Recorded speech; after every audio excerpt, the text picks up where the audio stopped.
Hey, it's Deborah Atkinson, host of the Flipping 50 TV show and the Flipping 50 podcast, and I am just post-workout.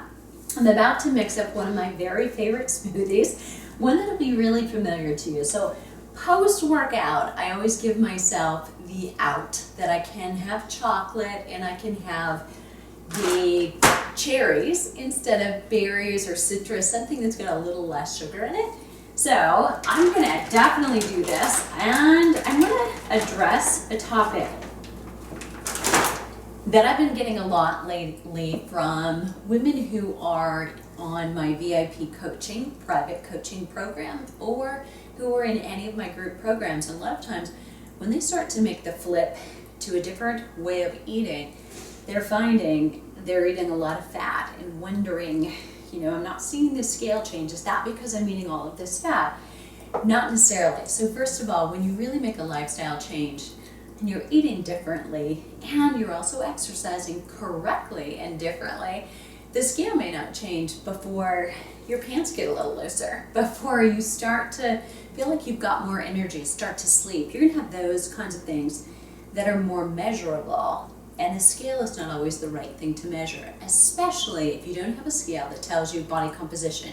You want to know how much body fat and how much body lean or muscle tissue you have, so that when you see the weight go down, you want to make sure that it's primarily fat. We don't want to be losing muscle. We want to be maintaining it and or building it back in to counterbalance the loss of it that does happen naturally with weight loss, no matter who you are.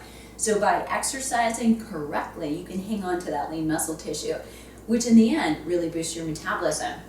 But when I'm talking about fat and really getting somebody to think differently about our relationship with fat, I'm putting this creamy avocado in here because post-workout, it's great for anti-inflammatory purposes. So it's going to decrease the inflammation that I've caused from even healthy exercise.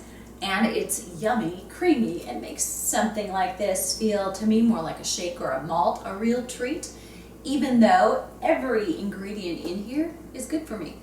So the other trick, if you've got blood sugar issues, that the avocado does for you, and so does your friend cinnamon. Add a little shake of cinnamon to an appropriate smoothie or to your gluten-free oatmeal, depending on how you like it. Adding it to chili, so finding places to put it into some of your cooked foods, maybe in places where you hadn't thought before. If you've got that low blood sugar and you may not know it, here's how you tell. You're hungry. An hour after a meal, when physiologically your body should be full, you had a good meal and maybe everybody else at the table isn't hungry but you are, that's not a craving, and it's not your hormones going up and down necessarily, but it very well likely could be blood sugar and insulin, so that is a hormone. But it's definitely a sign and signal. It doesn't tell you completely, but you're picking up clues. If that's happening, or 2 hours afterward, or even 3.5 hours after a meal, you crash. Not, you're getting a little hungry, which I usually do. I usually want a snack about 3.5 hours after a meal, or I'm ready for lunch if it's been that long since breakfast. But crashing is completely different. If you just feel like you totally bonked, you can put your head down on the desk and take a nap, that's a little bit more indicative that maybe there's a blood sugar issue. Snacks like avocado and adding cinnamon to your smoothies, like this yummy one I'm about to dig into.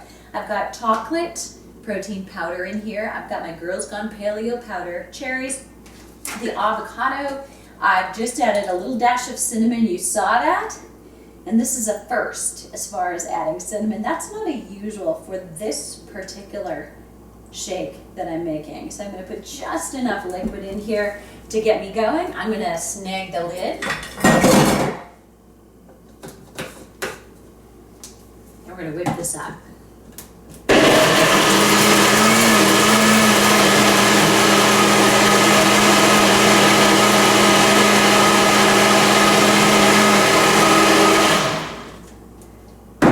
Why I leave it just a few extra seconds once it's already stirred up, but I think I'm just being very thorough.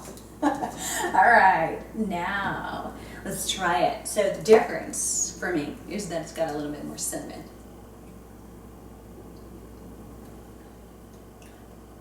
It actually tastes really good. The cinnamon is amazing. And here's another little special thing that I did today.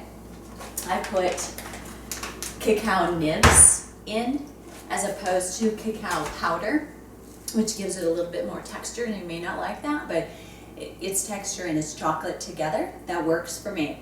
Let me know what your favorite smoothie flavors are below, and if I don't already have one, I will whip one up for you next time.